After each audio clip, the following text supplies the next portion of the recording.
Constantinople, the queen of cities. For 1,000 years it stood as a beacon of civilization, a crossroads of East and West. Founded by Emperor Constantine in 330 AD, it became the capital of the Byzantine Empire. Its strategic location on the Bosporus Strait controlled trade routes between Europe and Asia. Emperors adorned it with magnificent buildings and formidable defenses, Arabs and countless others. Its massive Theodosian walls were legendary, considered impenetrable. But by the 15th century, the Ottoman Turks, a formidable force, set their sights on the ultimate prize, Constantinople. The stage was set for one of the most epic sieges in history. Mehmed II, known as the Conqueror, was determined to etch his name in history. He saw the capture of Constantinople as his destiny. His predecessors had tried and failed, but Mehmed was different.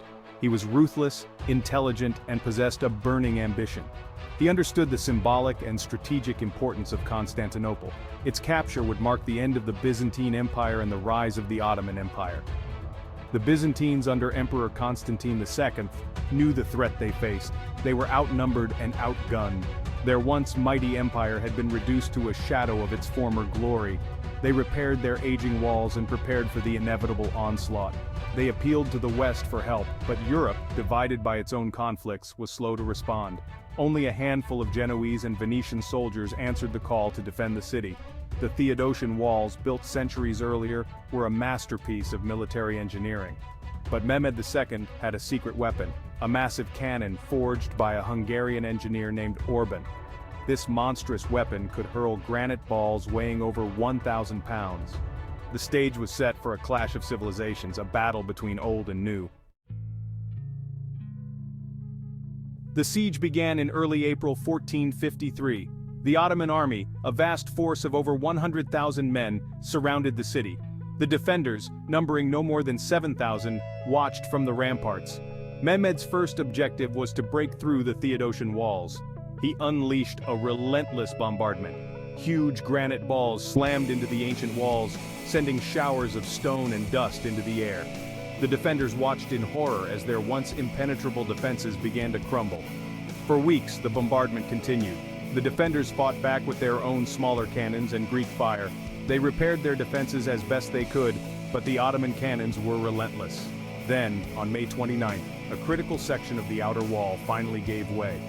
Ottoman troops surged forward, eager for glory and plunder.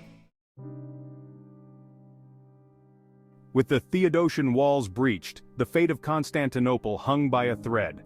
The defenders fell back to the inner wall, desperately trying to rally. Meanwhile, a fierce battle raged at the Golden Horn, a natural harbor that protected Constantinople's northern flank. The Ottomans hauled their warships overland, catching the defenders by surprise. The appearance of the Ottoman fleet in the Golden Horn was a devastating blow. The morale of the defenders plummeted. Yet they continued to fight, inspired by their emperor Constantine V. As the sun began to set, Mehmed II ordered a final, all-out assault.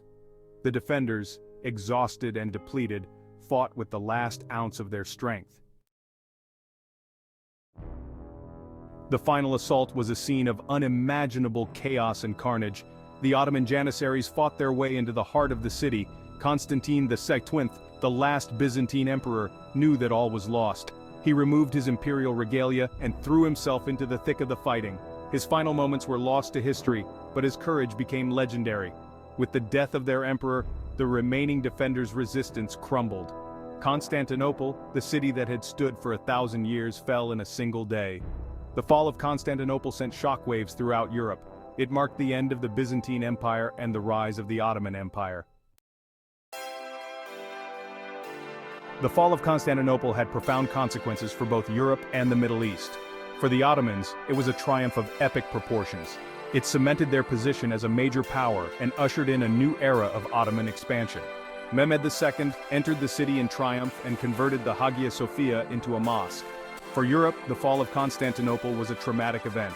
It had significant economic consequences, forcing European powers to find new trade routes to the east. This led to the Age of Exploration.